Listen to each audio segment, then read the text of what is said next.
অধ্যাপক মিয়া গোলাম পারওয়ার, আমরা আপনাকে ধন্যবাদ জানিয়ে আপনাকে প্রশ্ন করতে চাই যে আপনি জানেন 2024 সালে 5 আগস্ট ক্যান্টনমেন্টে বৈঠক থেকে শুরু করে অন্তর্বর্তী সরকারের সঙ্গে, সমন্বয়কদের সঙ্গে, জাতীয় নাগরিক পার্টির সঙ্গে আপনাদের বোঝাপড়া আমরা বেশি দেখেছি। যদি বোঝাপড়া নাও হয়, আপনাদের কথাবার্তা একই রকম আমরা মনে হয়েছে। বিপরীতে বিভিন্ন সময় আপনি নিজেও বিএনপির সমালোচনা করেছেন। এখন লন্ডনে জামায়াতের আমিরের বৈঠক, বিএনপি শীর্ষ নেতৃবৃন্দের সঙ্গে, এরপর দেশে এসে ফেব্রুয়ারির মধ্যে নির্বাচন দাবি, এই সবটাই একটু ইউটার্ন মনে হয় কিনা যে একটু অবস্থানের পরিবর্তন? আপনারা কি অন্তর্বর্তী সরকার বা এনসিপির কে ছেড়ে বিএনপির দিকে ঝুঁকছেন কিনা? জনাব মিয়া গোলাম পরোয়ার। ধন্যবাদ খালিদ ভাই। আমি খুব বিনয়ের সাথে বলবো যে না, আমাদের অবস্থান নীতিগতভাবে যা শুরুতেই ছিল, আমাদের সম্মানিত আমিরে জামাত নির্বাচনে অংশগ্রহণ ইত্যাদি সম্পর্কে যে অবস্থানের কথা প্রথমেই বলেছিলেন, এখনো আমাদের অবস্থান সেটাই আছে। ইউটার্ন বলতে যেটা বোঝায়, আলহামদুলিল্লাহ আমাদের অবস্থানের ক্ষেত্রে আমরা কোনো ইউটার্নে যাইনি। আপনি হয়তো বলবেন যে গতকালকে দুজন মার্কিন উপসহকারী পররাষ্ট্রমন্ত্রীর সঙ্গে আমাদের সাক্ষাৎ পরবর্তী যে প্রেস ব্রিফিংয়ে আমিরে জামাত যে বক্তব্যটা দিয়েছিলেন, আর আজকে ওনার ইউরোপ, ইউকে ইত্যাদি সফরের পর আজকে যে উনি মিট দ্য প্রেস করেছেন, সেখানে উনি নির্বাচন প্রশ্নে সাংবাদিক বন্ধুদের প্রশ্নের জবাবে যা বলেছেন, এটার ভিত্তিতে অনেকে একটু ব্যাখ্যা বিশ্লেষণ করতে গিয়ে কেউ কেউ একটু মনে হচ্ছে যে অবস্থান কি জামাত ইসলামী বদলে ফেললো কিনা। আমি এখানে পরিষ্কার করতে চাই যে আপনার হয়তো খেয়াল আছে, উনি গতকালকে সাক্ষাৎকারের সময় পরিষ্কার করে বলেছেন, প্রথম সেন্টেন্স যেটা, সেটা হচ্ছে কেয়ারটেকার সরকারের যিনি প্রধান, অর্থাৎ অন্তর্বর্তীকালীন সরকারের chief adviser doctor professor Yunus, ইলেকশনের যে আউটলাইনটা তিনি দিয়েছেন, তার টেন্টেটিভ ডেট যেটা বলেছেন যে ডিসেম্বর 25 অথবা 26 জুন। আমাদের আমিরে জামাত এটা পরিষ্কার বলেছেন যে কোনো ক্রমেই এই জুন অতিক্রম করা ঠিক হবে না। প্রধান উপদেষ্টার এই কথার উপরেই যেন উনি ঠিক থাকেন, এটা আমরা দেখতে চাই। তারপর উনি ব্যাখ্যায় বলেছেন যে মে জুনে বর্ষা মৌসুম, তার আগে রমজান এসে যাচ্ছে, ফলে এই সব প্রাকৃতিক বৈরী পরিবেশ শুরু হলে নির্বাচনকে গুছিয়ে নিতে কিছু আশঙ্কা তৈরি হতে পারে, বিলম্বিত হতে পারে। সেগুলো বিবেচনায় রেখে উনি এটা বলেছেন যে ভালো হয় যদি সব কিছুকে কভার করে বিফোর রমজান ইলেকশনটা করা যায়। আজকে আবার তিনি ব্যাখ্যা এটা বলেছেন পরিষ্কার করে যে নির্বাচন আমরা চাই ঠিকই, আমাদের সময় এবং দিনক্ষণের চেয়ে গুরুত্বপূর্ণ এবং ইম্পর্ট্যান্ট হলো যে কমপক্ষে নির্বাচনটাকে ফ্রি, ফেয়ার এবং ক্রেডিবল করার জন্য যে রিফর্মগুলো প্রয়োজন, জি পুলিশ, স্যার, সিভিল আমি একটু অ্যাডমিনিস্ট্রেশন, স্যার আমি একটু জুডিশিয়ারি, কনস্টিটিউশন, স্যার, এই সমস্ত জায়গাগুলো সংস্কার সম্পন্ন করে, আর মানবতা বিরোধী অপরাধে, জুলাই অভ্যুত্থানের সাথে সংশ্লিষ্ট অপরাধীদের বিচারকে নিশ্চিত করে, দৃশ্যমান করে যদি ওনারা এই ওনাদের ঘোষিত ডেটের মধ্যে ইলেকশন করতে পারেন, আমাদের কোনো প্রবলেম নাই। এখন সেটা আবহাওয়ার জন্য, রমজানের জন্য কিছু আগে ওনারা করবেন কি পরে করবেন, তবে ওনাদের দেওয়ার সময়সীমা জুন যেন শেষ না হয়, ক্রস না করে। আলটিমেটলি মূল কথাটা তাই। জি এখন স্যার। এখান থেকে অনেকে ব্যাখ্যা নানা রকম করতে পারে। না স্যার, এখানে খালিদ ভাই, এখানে আরেকটু একটু যদি পরিষ্কার হওয়া প্রয়োজন, কারণ প্রফেসর ডক্টর মোহাম্মদ ইউনূস এই 2025-এর ডিসেম্বর থেকে 2026 পর্যন্ত জুনের এই সময়সীমা নির্বাচনের জন্য বেঁধে দিয়েছিলেন আসলে 2024-এর ডিসেম্বরে। মানে তিনি একটি প্রথম সাক্ষাৎকারে তিনি এটি বলেছিলেন। আজ আমরা এপ্রিল মাসের আজকে কত তারিখ? এই 17 তারিখে আমরা, আজকে 17 জি তারিখে জি 17 এপ্রিলের 17 তারিখে এসে আমরা এটি নিয়ে আলোচনা করছি, কারণ জামায়াতে ইসলামী তখন কিন্তু প্রফেসর ইউনূসের ওই বক্তব্যের সাথে সম্মতি জ্ঞাপন করেন নাই। তারা তখনও নির্বাচনের সময় আসে নাই, নির্বাচনের সময় নিয়ে বিএনপি বাড়াবাড়ি করছে। আপনি নিজেও আসলে আপনার নিজের অনেক পলিটিক্যাল বক্তৃতা এটা বলেছেন। এই জন্য আমরা একটু জানতে চাইছিলাম এই শিফটটা এই সাক্ষাৎকার পরবর্তী কিনা, কারণ ডক্টর ইউনিভার্সিটি আগেও বলেছেন যে 2025-এর ডিসেম্বর থেকে উনি 2026-এর জুনের মধ্যে নির্বাচন চান, কিন্তু তখন আমরা জামাতে ইসলামীকে বলতে শুনেছি যে বিএনপি নির্বাচনের জন্য অস্থির হয়ে গেছে, এখনো আসলে নির্বাচনটা করা যাবে না। এখন আবার জামাতে ইসলামী বলতেছে যে না, 2025-এর ডিসেম্বর থেকে জুন পর্যন্ত যেহেতু উনি চেয়েছেন, আমরা চাই রমজানের আগে এটি শেষ করা হোক। তো এটি একটু শিফট কিনা অধ্যাপক না, মিয়া আমরা গোলাম পরভেজ। আবারও একটু আমি খালিদ ভাই বলি যে জি। এটা শিফট এই অর্থে না, যে আপনার বোধহয় মনে থাকবে যে আমরা যতই নির্বাচন নিয়ে কথা বলেছি কখনোই আমরা কিন্তু কোনো দিন, মাস, ক্ষণ, বছর কিন্তু কখনো আমরা বেঁধে দিইনি। রাইট। আমরা বলেছি নির্বাচনটা ক্রেডিবল করার জন্য মাস, দিন, বছরের চেয়ে নির্বাচন নিরপেক্ষ হওয়াটা হচ্ছে ইম্পর্ট্যান্ট। রাইট। এবং আমাদের আমিরে জামাতও বলেছেন যে আপনার সংস্কার কার্যক্রমটা মিনিমাম ইলেকশনটা ফেয়ার করার জন্য যে সংস্কার তো অনেক করা দরকার। আমাদের রাষ্ট্রের সমস্ত অর্গানগুলো করাপ্ট হয়ে গেছে, পলিটিসাইজ হয়েছে। এটা এই অনির্বাচিত একটা ইন্টারিম গভর্নমেন্টের পক্ষে করা সম্ভব নয়। It will take time. কিন্তু ইলেকট্রাল প্রসেসটাকে সুন্দর করতে যেটুকু প্রয়োজন, 5-6টা অর্গানকে হয়তো একটু রিফর্ম করতে হবে। আমরা বলেছি এইটুকু করতে যতটুকু সময় সরকারের প্রয়োজন ওইটাই হচ্ছে যৌক্তিক, ওকে। ওইটাই রিজনেবল, ওইটুকু সময় দিতে আমরা রাজি। সেটা ফেব্রুয়ারি হোক, মার্চ হোক, জুন হোক, গভর্নমেন্ট যদি উইদিন দ্যাট ডেট এটাকে রিফর্ম করে করতে পারে, we have no complain, we are ready. Okay, কিন্তু আপনার কথা থেকেই মানে আপনার কথা থেকেই বোঝা যাচ্ছে যে আপনারা আগে কোনো ডেট দেন নাই, এখন আপনারা ডেটের ব্যাপারে কথা বলছেন। এইটুকু শিফট কি আপনারা মানছেন কিনা? মানে অনেকে, কেন আমি প্রশ্নটা করছি, অনেকে বলছেন যে আপনারাই এনসিপিকে বা বৈষম্য বিরোধী ছাত্র আন্দোলনকে বলতেছিলেন যে এখন আসলে আপনারা নির্বাচন চান না, নির্বাচন পরে হোক, আগে সংস্কার হোক, আগে বিচার হোক, তারপরে নির্বাচন হোক। এখন আপনারা বলে অনেকে বলছেন যে এনসিপি থেকে আপনাদের যে সমর্থনের হাত সেটি আপনারা সরিয়ে নিয়েছেন, আপনারা এখন আবার বিএনপির দিকে ঝুঁকছেন। এটি একটি বলা আর কি। না, আমরা এটাকে শিফট না বলে আপনি এইভাবে বলতে পারেন যে প্রধান উপদেষ্টা ঘোষিত যে ডেডলাইনের মধ্যে ইলেকশন করতে গেলে রমজান এবং বর্ষাকাল, এই ব্যাখ্যাটা আমাদের আমিরে জামাত করেছেন। এটাকে কেউ কেউ শিফট মনে করছেন। আমরা কিন্তু আচ্ছা। ঘোষিত ডেটের মধ্যেই আছি ওকে। এবং আমরা কখনো ওনাদেরকে ম্যান্ডেটরি করিনি। আরেকটা কথা হচ্ছে যে আমাদের সাবেক প্রধানমন্ত্রী বেগম খালেদা জিয়ার সঙ্গে আমাদের সম্মানিত আমিরে জামাতের যে সাক্ষাৎ হলো লন্ডনে, আহ, সেই সাক্ষাতের পরে এসে আবার একটু আলোচনার ভিন্ন মোড় নিচ্ছে, আমরা একটু ভিন্ন না, আমরা রূপ নিচ্ছে আমরা হয়তো। সাক্ষাৎকারের প্রসঙ্গটিতে আসছি। আপনি নিশ্চয়ই খেয়াল করেছেন, আমি জানি যে বাংলাদেশের রাজনীতির আপনি একজন খুবই মানে রাজনীতিবিদদের পাশাপাশি আপনি একজন রাজনৈতিক বিশ্লেষকও বটে। আপনার লেখালেখি, পড়াশোনাতে বোঝা যায়। আমরা দেখেছি যে অনেকে এই দাবি তুলছেন যে ডক্টর ইউনূসের সরকারের 5 বছর থাকা দরকার, ডক্টর ইউনূসের আরও অনেক দিন ক্ষমতায় থাকা দরকার। আপনারা কি এই বক্তব্যের সাথে মানে সমর্থন দেন, বা আপনারাও কি মনে করেন যে ডক্টর ইউনূস আর একটু বেশি সময় থাকলে ভালো হতো?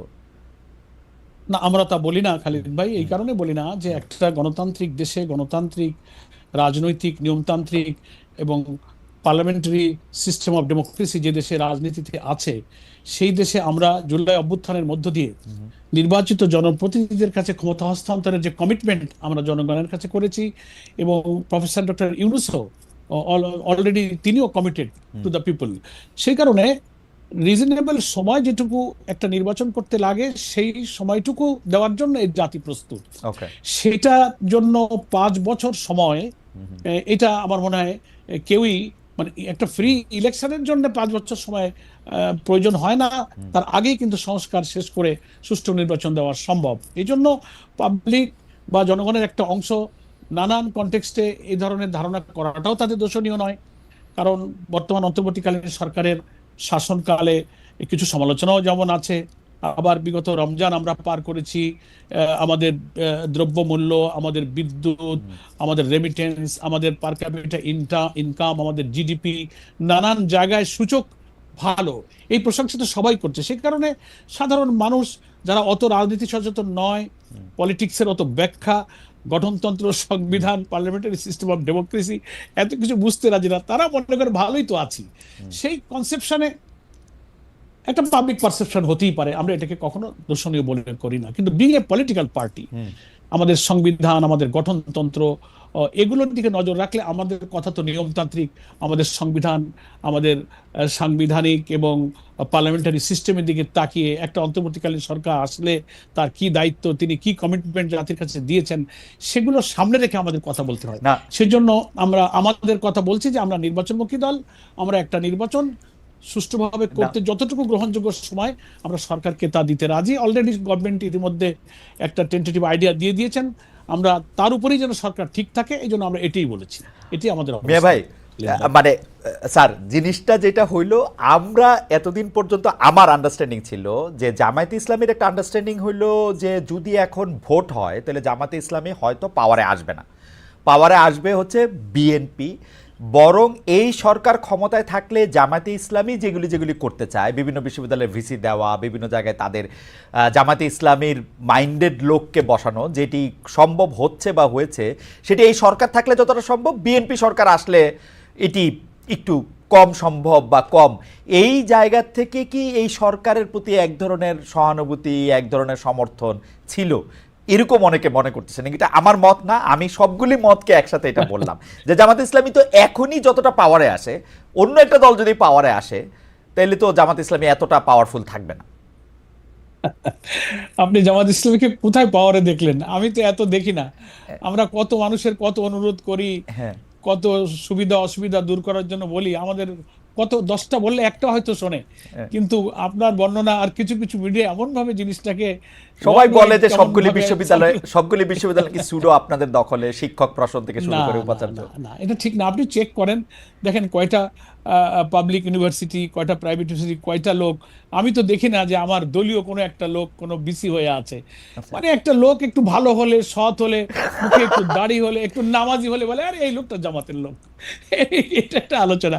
আমি আপনাকে খালি দিয়ে একটা উদাহরণ দিই। হ্যাঁ, আমার ডিসি একবার খুলনা, আমি তখন মোস্ট প্রবাবলি এমপি ছিলাম। তো কিছু ঠিকাদার কন্ট্রাক্টররা নানানভাবে, ওরা তো আনডিউ প্রিভিলেজ চায়, তার কাছে গিয়ে কিছু তাদের বিল টিল আনার জন্য গিয়েছে। তো গিয়ে বলছে যে ডিসি সাহেবকে যে স্যার, আমাদের এই কাজগুলো একটু করে দেন, আমরা আপনাকে, ওরা আনডিউ কিছু প্রিভিলেজ দেওয়ার জন্য কিছু অফার টফার দিয়েছে আর কি। কিন্তু ডিসি সাহেব সৎলোক ছিলেন, উনি একেবারেই রিফিউজ করেছেন এবং খুব অসন্তুষ্ট হয়েছেন। ওই লোকগুলো ফেরত এসে আমাকে বলছে, পরোয়ার ভাই, খুলনার যে ডিসি এ বেটা জামাত করে কেন? মানে আমরা একটু কিছু টাকা দিতে চাইলাম, টাকা নিতে চাইলো না।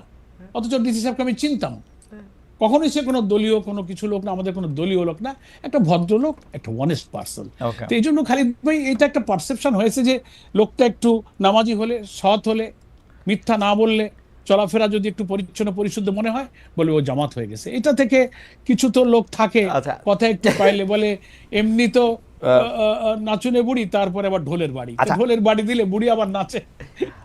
ব্যক্তিগত অনেস্টি থেকে এটা পার্টি এজ এ জামাতে ইসলামী, এজ এ পলিটিক্যাল পার্টি, আমরা জামাতকে কিন্তু অনেক রাগ ঢাকের মধ্যে দিয়ে যাইতে দেখি।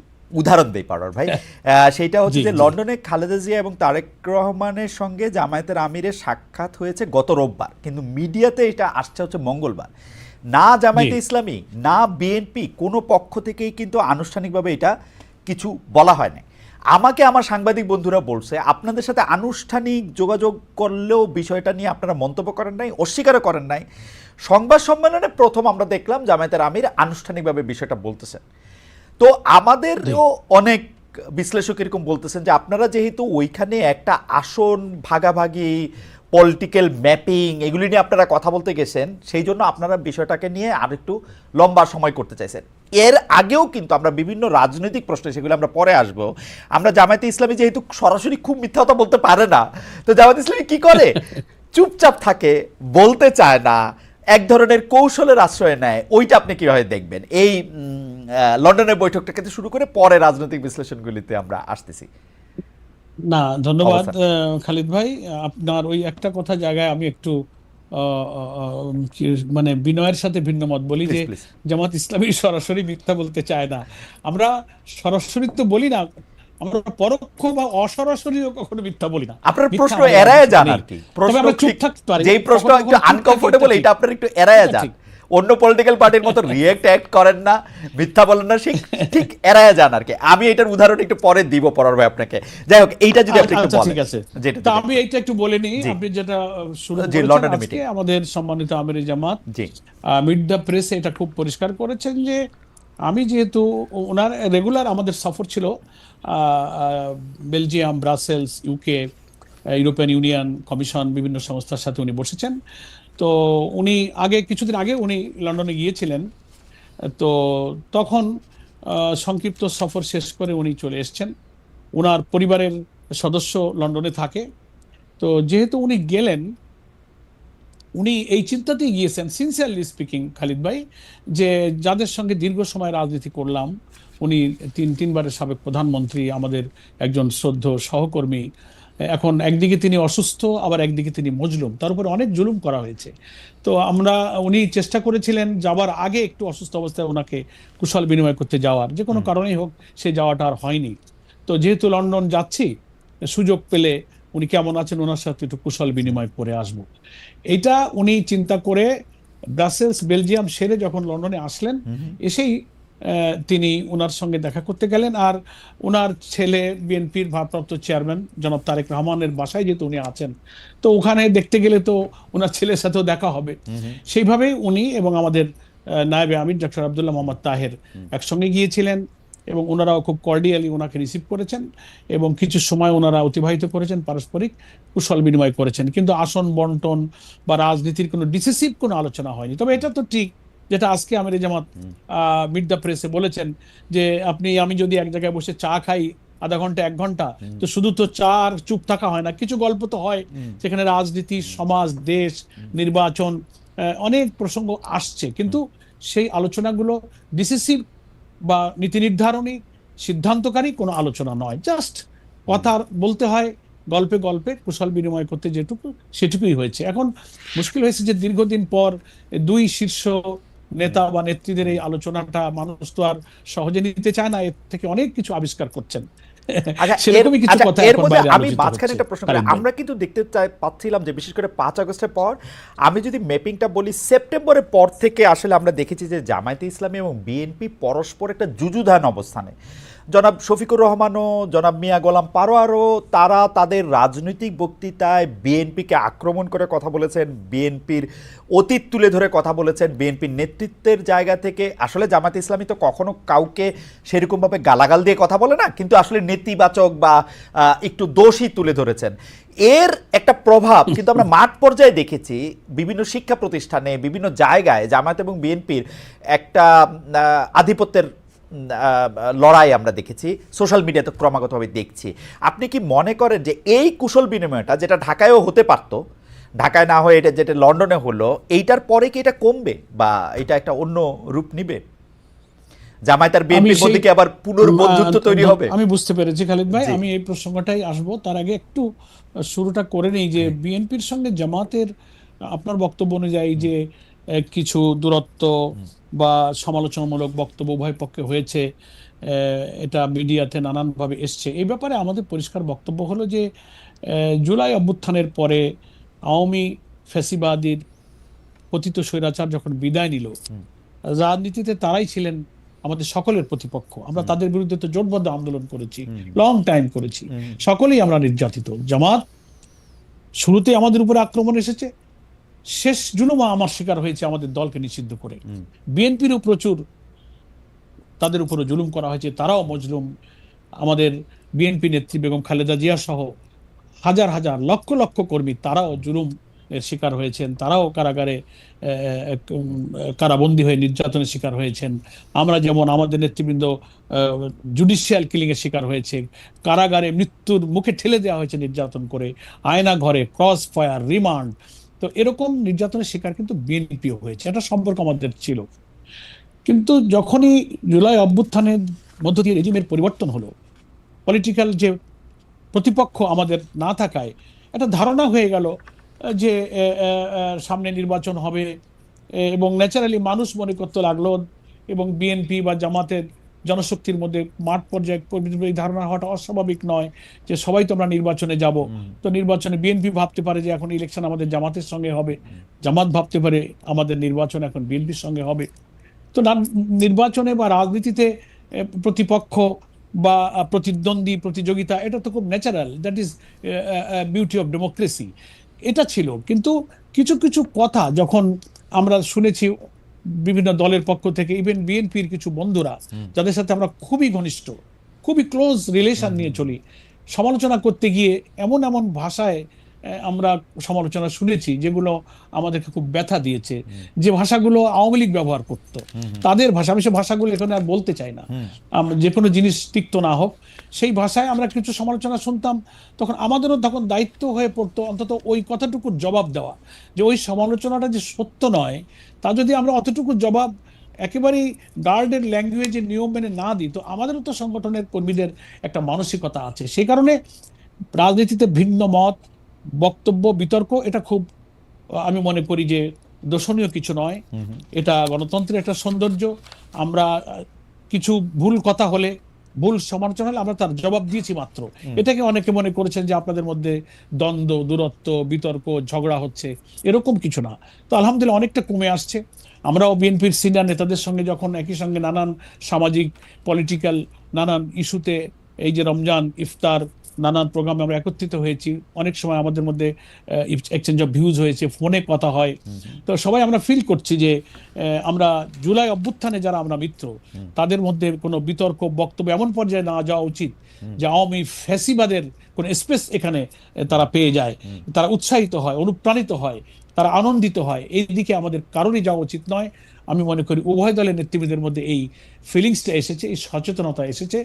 তো লন্ডনে বেগম খালেদা জিয়া এবং তারেক রহমানের সঙ্গে আমাদের নেতৃবৃন্দের এই সাক্ষাৎ, আশা করি উভয় নেতৃবৃন্দের মধ্যে এই পলিটিক্যাল যে কার্ডসি, এই সৌজন্যতা, এই শিষ্টাচারের মধ্য দিয়ে আমাদের রাজনীতির প্রতিযোগিতা থাকবে।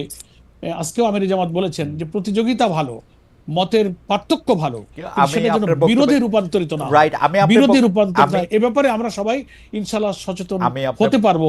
এই সাক্ষাৎ হয়তো আমাদেরকে সেই পজিটিভ দিকে নিয়ে যেতে পারে। আমি আপনার বক্তব্যে একদম পরিষ্কার, কারণ জামায়াতে ইসলামের সেক্রেটারি জেনারেল একটি এমন একটি পদ, এই পদ হচ্ছে যে ভবিষ্যতে জামায়াত আসলে কি করবে, এই মুহূর্তে জামায়াত আসলে কি ভাবছে, তার শব্দ, তার বাক্য দিয়ে এটি সবসময় বোঝা গিয়েছে গত 20-25 বছর ধরে। আমি আপনার এই বক্তব্যে এনসিপির ভবিষ্যৎ একদম অন্ধকার দেখছি।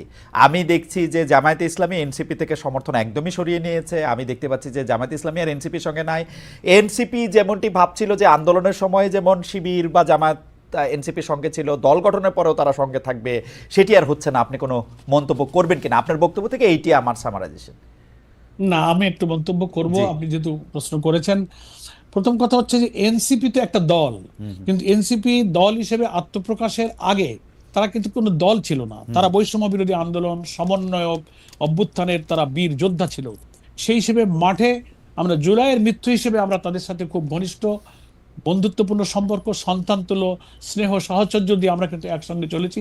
এখনো কিন্তু ইন্ডিভিজুয়ালি সে সম্পর্কটা তাদের সঙ্গে আমাদের আছে। কিন্তু যখন তারা একটা দল হিসেবে আত্মপ্রকাশ করলো, দল মানে পলিটিক্যাল পার্টি, তারা রেজিস্ট্রেশন নিবে, নির্বাচনে যাবে, তাদের নিজস্ব একটা লক্ষ্য, উদ্দেশ্য, কর্মসূচি, একটা ইলেকশনের পলিসি তাদের আছে, তারা নির্বাচন করবে, তখন তো দল টু দল, একটা ওয়ান টু ওয়ান সম্পর্কের প্রশ্ন তখন এসে দাঁড়ালো। সেই হিসেবে সম্পর্ক ব্যক্তি ব্যক্তি যেটা গড়ে উঠেছিল সে আন্দোলনের সময় থেকে, ইসলামী ছাত্র শিবির বলি, অন্যান্য দল, ছাত্র সংগঠন, আন্দোলনটা তো সার্বজনীন রূপ নিয়েছিল, সেটা আমাদের কিন্তু টিল টুডে আছে। কিন্তু দল হওয়ার পরে মানে আমরা ওই যে আপনি বলছেন যে আমরা দূরে সরে গেছি, বিচ্ছিন্ন, না, আমরা যে ক্লোজ পার্সোনাল রিলেশনে যেটা ছিলাম সেটাই আমরা আছি।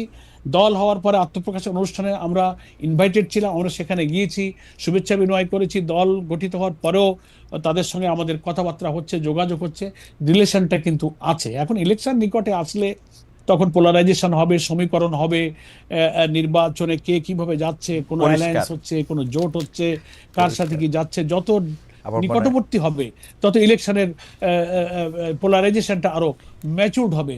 সেজন্য আমাদেরকে অপেক্ষা করতে হবে যে কখন, কার সাথে কখন কি রিলেশন ইলেকশন পলিটিক্সে রূপ নেয়, সেজন্য আমাদের অপেক্ষা করতে হবে। খালেদ ভাই, আমরা আপনার বক্তব্যে একদম পরিষ্কার, আশা করি দর্শকরা বুঝতে পেরেছেন যে যখন একটি আদর্শগত প্ল্যাটফর্ম এক ছিল তখন সবাই মিলে এক ধরনের আন্দোলন করা হয়েছে, পরে যখন রাজনৈতিক দল তখন তারা তো তাদের নিজস্ব দল, মত, লক্ষ্য, ইশতেহার সেগুলি থাকবেই।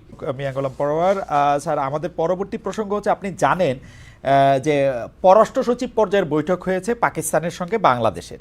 সেইখানে 3টা বিষয়ে তারা সুরাহা চেয়েছে বাংলাদেশ। এর মধ্যে হচ্ছে যে পররাষ্ট্র সচিব আমাদের যে ব্রিফিং করেছেন, বাংলাদেশের পররাষ্ট্র সচিব জনাব মোহাম্মদ জসিমউদ্দিন, তিনি বলেছেন যে এই তিনটা অমীমাংসিত বিষয় হচ্ছে 1971 সালে তৎকালীন সশস্ত্র বাহিনী, পাকিস্তানের সশস্ত্র বাহিনী কর্তৃক সংগঠিত গণহত্যার জন্য আনুষ্ঠানিকভাবে ক্ষমা চাওয়া, পাকিস্তানকে ক্ষমা চাইতে বলা হয়েছে, আটকা পড়া পাকিস্তানিদের প্রত্যাবর্ষণ এবং অবিভাজিত সম্পদে বাংলাদেশের ন্যায্য হিস্সা প্রদান, 1970-এর ঘূর্ণিঝড়ে ক্ষতিগ্রস্তের জন্য বিদেশি সাহায্যের অর্থ হস্তান্তর। আমরা যদি তিনটা বিষয় জামাতে ইসলামের একটু মন্তব্য জানতে চাই, আপনি কি মনে করেন 1971 সালের ঘটনার জন্য, সশস্ত্র আক্রমণের জন্য পাকিস্তানের ক্ষমা চাওয়া উচিত রাষ্ট্র বাংলাদেশের কাছে? এটা নিয়ে যদি আমি শুরু করতাম, বাকি দুইটাও একটু। হ্যাঁ, ধন্যবাদ। আপনি পররাষ্ট্র সচিব পর্যায়ে পাকিস্তানের সাথে বাংলাদেশের বৈঠকে উত্থাপিত চারটি প্রশ্ন খুবই গুরুত্বপূর্ণ। দীর্ঘ প্রায় 15 বছর পর দুদেশের দ্বিপাক্ষিক এই গুরুত্বপূর্ণ বৈঠক আমরা দুই দেশের দ্বিপাক্ষিক সম্পর্কের ক্ষেত্রে একটা ইতিবাচক বলে মনে করি। সেখানে যে কথাগুলো উঠেছে যে তদানীন্তন পাকিস্তানে গণহত্যার ব্যাপারে ক্ষমা চাওয়া উচিত, আটকে পড়া পাকিস্তানিদের ফেরত নেওয়া, এরপরে বলা হয়েছে যে সম্পদের ন্যায্য হিস্যার প্রশ্ন এবং ঘূর্ণিঝড়ে যে সহযোগিতা এসেছিল সেই সাহায্যের অর্থ। আমি মনে করি বাংলাদেশের পক্ষ থেকে যে প্রশ্নগুলো, যে দাবিগুলো উত্থাপিত হয়েছে সবগুলোই যৌক্তিক এবং এটার সমাধান হওয়া উচিত। এটা বাংলাদেশের মানুষের হৃদয়ের কথা, মনের কথা। আমরা জামাত ইসলামী মনে করি আমরা সাদাকে সাদা বলি, কালোকে কালো বলি। ফলে গণহত্যা যে হয়েছে এটা ওয়ার্ল্ড অ্যাকসেপ্টেড ম্যাটার। ফলে সেই গণহত্যার সাথে যারা জড়িত ছিল, প্রকৃতভাবে যারা জড়িত ছিল তার প্রমাণ আছে, ফলে তাদের ক্ষমা চাওয়া উচিত। এবং আটকে পড়া পাকিস্তানিরা এখানে অনেক মানবতার জীবনযাপন করছে, তাদের অনেকের খুবই অমানবিক জীবন সম্পর্কে আমরা অবহিত আছি। এদের ফেরত নেওয়ার দাবি যথার্থ এবং সম্পদের ন্যায্য হিস্যার যে প্রশ্ন উঠেছে, ঘূর্ণিঝড়ের সময়ের যে ত্রাণ সাহায্যের প্রশ্নটা সম্পর্কে যদিও আমরা ওই সময় বয়সের চেতনায়, সচেতনতায় অতটা ম্যাচিউর ছিলাম না, এই ব্যাপারে কি তথ্য আছে আমি জানি না। যদি সেটা সত্য হয়ে থাকে এই অর্থের ব্যাপারে সব কিছুরই একটা ন্যায্য মীমাংসা এবং নিষ্পত্তি হওয়া উচিত। এটাকে আমি ইতিবাচকভাবে দেখি। খালিদ ভাই। জি স্যার, আপনি একদম স্পষ্টভাবে বললেন যে যেহেতু গণহত্যা হয়েছে সেটা সারা দুনিয়া জানে, সেহেতু তাদের এই অবস্থানের ক্ষেত্রে তাদের ক্ষমা চাওয়া উচিত, আটকে পড়া পাকিস্তানের প্রত্যাবর্ষণটাও একটা দাবি, ন্যায্য হিসাব প্রদান সেটি আসলে থার্ড পার্টি, মানে আমি মনে করে থাকি আমাদের যে দাবি আন্তর্জাতিকভাবে যদি এটি প্রমাণিত হয় তাহলে নিশ্চয়ই এটি দিতেও পারবে। আমি এখন যদি একটু জামায়াতে ইসলামের অবস্থান জানতে চাই, 1971 সালে জামায়াতে ইসলামীও তো, আমি বারবার এই প্রশ্ন জামায়াতে ইসলামের নীতিবিদকে আমার করতে হয় যে 1971 সালে তো জামায়াতে ইসলামীরও একটা অবস্থান ছিল। সেই অবস্থান থেকে কি জামায়াতে ইসলামী তাদের জায়গা থেকে তারা জাতির কাছে ক্ষমা চাইবে কিনা, তাদের অবস্থানটা ভুল ছিল সেরকম বলবে কিনা, তারা এটা সম্পর্কে নতুন কোনো মন্তব্য আর দিবে কিনা? আমি একটু আপনাকে মনে করে দিই, জনাব মিয়া গোলাম পরোয়ার, আমাদের জামাতে ইসলামীর সাবেক আমির মরহুম অথবা গোলাম আজম কিন্তু তার একটা বক্তৃতায় কাছাকাছি একটা কথা বলেছিলেন, কিন্তু সেটা তার আনুষ্ঠানিক জামায়াতে ইসলামীর একটা ক্ষমার প্রস্তাবনা কিনা, সেইটা একটা ভুল স্বীকার করা কিনা, সেইটা আমরা জানি নাই এখন। এই ব্যাপারে আপনাদের দলগত অবস্থান কি অধ্যাপক? ধন্যবাদ। আপনি একটা রিয়েল হিস্ট্রি তুলে ধরেছেন। অধ্যাপক গোলাম আজম আমাদের সাবেক আমিরে জামাত, উনি যখন নাগরিকত্ব উচ্চ আদালতে পুনর্বহালের মাধ্যমে যখন আদালত থেকে নাগরিকত্ব সহকারে মুক্ত হলেন, তখন বায়তুল মোকাররমের উত্তর গেটে ওনাকে একটা নাগরিক একটা সম্বর্ধনা দেওয়া হয়েছিল, ঐতিহাসিক সম্বর্ধনা। সেই বক্তব্যটা নিশ্চয়ই বিং এ জার্নালিস্ট আপনি হয়তো সে বক্তব্যটা পেয়েছেন, বুকলেট আকারে সারা দেশে আমরা ছেপেছিলাম। সেখানে তিনি শেখ মুজিবুর রহমান, সরওয়ার্দী, শেরে বাংলা, জিয়াউর রহমান, মাওলানা আতাহার আলী, আরো অনেক, মাওলানা ভাসানী, বাংলাদেশের জনগণের ঐক্য, স্বাধীনতা, জাতীয় মুক্তি, এদেশের মানুষের কল্যাণে যাদের যে অবদান সব স্বীকার করেছিলেন। এবং স্বাধীনতা যুদ্ধকালে উনি খুব কর্ডিয়ালি, মানে হৃদয় খুলে বলেছিলেন যে আমরা মানুষ, আমাদের রাজনীতির নানান ভূমিকায় ভুল হতে পারে। তো আমি সকলের কাছে আজ আমার আচরণে আমাদের কোনো ভূমিকায় আপনারা কষ্ট পেয়ে থাকলে আমরা সেটা ক্ষমা সুন্দর দৃষ্টিতে দেখার জন্য আবেদন করছি। সেই বক্তব্যের বক্তব্য কিন্তু আমাদের কাছে আছে এবং সারা দেশের মানুষের কাছে সেটা গিয়েছিল। খালিদ ভাই, আমি মনে করি যে ওই সময় জামাত ইসলামী অখণ্ড পাকিস্তানের যে পক্ষ নিয়েছিল এটা তো নিশ্চয়ই সত্য। এটা একটা পলিটিক্যাল ডিসিশন, রাজনীতির পরবর্তী ইতিহাস বিশ্লেষকরা এই সিদ্ধান্তকে ভুল বলতে পারেন, এই অধিকার সবার আছে। তো সেই কনসেপশনেই কিন্তু অধ্যাপক গোলাম আযম, এই মাটি মানুষ, এখানেই তিনি জন্মেছিলেন, তার প্রেক্ষিতে রাজনৈতিক সিদ্ধান্তের ভিত্তিতে দেশের মানুষের পারসেপশন বিবেচনা করেই কিন্তু বায়তুল মুকাররমের উত্তর গেটে তিনি কিন্তু নিজের অকপট এই বক্তব্যটা তিনি দিয়েছিলেন। আমি মনে করি তার বক্তব্যের মধ্য দিয়ে সেই সময় জামাত ইসলামীর আমির হিসেবে তিনি তার বক্তব্যের মধ্য দিয়ে সেটাকে তিনি মেনে নিয়েছেন, স্বীকার করেছেন। এবং আমাদের একটা বাস্তবতা কি খালিদ ভাই, যারা বাংলাদেশে জামাত ইসলামের বিরোধিতা করে শুধু যে কোনো যৌক্তিক কারণে করে তা না, জামাত ইসলামীর কে নানান দৃষ্টিভঙ্গিতে তারা সমালোচনা, আমরা যত কথাই বলি কিন্তু জামাতকে তারা পছন্দ করতে চায় না। পলিটিক্যাল একটা ইন্টেনশন থেকে, একটা আদর্শিক জায়গা থেকে তারা কিন্তু, আমরা ভূমিকার ক্ষেত্রে হ্যাঁ না, বা অধ্যাপক গোলাম আযম সাহেব কি বলেছেন, আমরা যদি আরো 2-3 বার ওনার মতো করে কোনো কথা বলি, এই কথা কোনোদিন শেষ না, করবে না আমার এমন মনে হয় কিছু আমার মনে ব্যক্তি, হয় এমন আমার কিছু মনে হয় দল স্যার, সমাজে কিন্তু আছে। স্যার আপনি যদি একটু এখনো আছে। খেয়াল করেন, আপনি দেখবেন, আপনি আমার চেয়ে অনেক বেশি জানেন। বাংলা একটা প্রবাদ আছে, মায়ের কাছে মাসির বা মায়ের, না না ঠিক আছে, যে ওই গল্প বলে তো আসলে লাভ নাই। কিন্তু জামায়াত ইসলামী কিন্তু খুব খুব মানে আমি কি বলবো যে খুবই আর্কাইভ মেনটেন করা, খুব রেকর্ড মেনটেন করা, তাদের প্রত্যেকটা জায়গায় আমি একটা খুবই মানে কি বলবো, এটাকে একটা নিখুঁত পেশাদারত্বের আমি একটা ছাপ পাই, যার জন্য আমি জামাত ইসলামীকে সবসময় এর জন্য আমি অভিনন্দন এবং শুভেচ্ছা জানাই। আপনাদেরকে 71-এর প্রশ্নে প্রশ্ন করলে শুধু মরহুম আমিরে জামাত গোলামে আজমের কথা শুধু বলতে হবে কেন? আপনারা একটা দলগতভাবে একটা রেজলিউশন কেন নেন না, এটা কেন বলেন না, সেটা একটু আমাদের একটু বলবেন কিনা? কারণটা হচ্ছে আমরা কিন্তু সুযোগ পাইলে আমরা দেখি জামায়াত ইসলামের নাম করে, কেন্দ্রীয় পর্যায়ে না, কিন্তু জামায়াত ইসলামের নাম করে আক্রমণ করা, 71 সালকে আক্রমণ করা, স্বাধীনতা যুদ্ধকে ঠিক ওন না করা, মানে কি বলবো। আপনার নিশ্চয়ই মনে আছে, আমরা যেহেতু গোলাম আজম সাহেবের কথা বললাম, তার বড় ছেলেও আয়নাঘর থেকে মুক্তি পেয়ে এসে প্রথম কথা বললেন যে আমরা জাতীয় সঙ্গীতটি বদলে দিতে চাই, বা এই জাতীয় সঙ্গীত চাই না। পরে জামায়াতকে আবার বলতে হইলো যে না, আমরা আসলে এই জাতীয় সঙ্গীত, মানে এই অবস্থানটা একটা রেজলিউশন নিয়ে একটা পরিষ্কার করে মাফ করবেন, পরিষ্কার করে বললে এইটা কি জামায়াতে ইসলামীর রাজনৈতিক একটা পরাজয় হবে বলে আপনারা মনে করেন? মানে গোলাম আজম সাহেবের বক্তব্যটাই আপনারা যদি একটা রেজলিউশন নিয়ে পরিষ্কার করে বলেন, কোনো যদি কিন্তু তবে ছাড়া, জানাব মিয়া গোলাম পরোয়ার। না যদি না, ধন্যবাদ খালিদ ভাই। আমরা মনে করি যদি প্রয়োজন হয়, আমরা তো বারবার কথা বলেছি, এবং আমার মনে আছে যে আমাদের সম্মানিত বর্তমান আমির ডক্টর শফিকুর রহমানও ঠিকানাতে আপনার সঙ্গে সাক্ষাৎকারে এই প্রশ্নে কিন্তু উনি চমৎকার আপনার প্রশ্নের জবাব দিয়েছিলেন, উনি বক্তব্য রেখেছিলেন। এবং আমরা মুক্তিযুদ্ধ, বাংলাদেশের স্বাধীনতা, বীর মুক্তিযোদ্ধাদের বীরত্বপূর্ণ সংগ্রামের কথা আমাদের বাংলাদেশ জামাত ইসলামের গঠনতন্ত্রের ভূমিকায় পরিষ্কার করে ডিক্লারেশন দিয়ে বলেছি। এখন আপনি যদি মনে করেন, বা জনগণ যদি মনে করে যে না, আমাদের এখন কিছু পরিবর্তিত রাজনৈতিক পরিস্থিতিতে জামাত ইসলামের জনগণের কাছে কিছু বলা উচিত, আমরা ভাববো, প্রয়োজনে আমরা ইনশাল্লাহ বলবো। আপনাকে অনেক ধন্যবাদ। আমি একটু আপনাকে উদ্ধৃত করতে চাই যে কোথায় বিভিন্ন রকমের কনফিউশন তৈরি হয়। যেমন এই স্বাধীনতা দিবসে আপনি বলেছেন 71-এ প্রকৃত স্বাধীনতা অর্জিত হয় নাই, 24-এই দ্বিতীয় স্বাধীনতা। আমরা যদি আপনার কথাগুলিকে একটু বিশ্লেষণ করি যে প্রকৃত বা আসল স্বাধীনতা মানে কি, আসলে এটা কি ভেজাল স্বাধীনতা?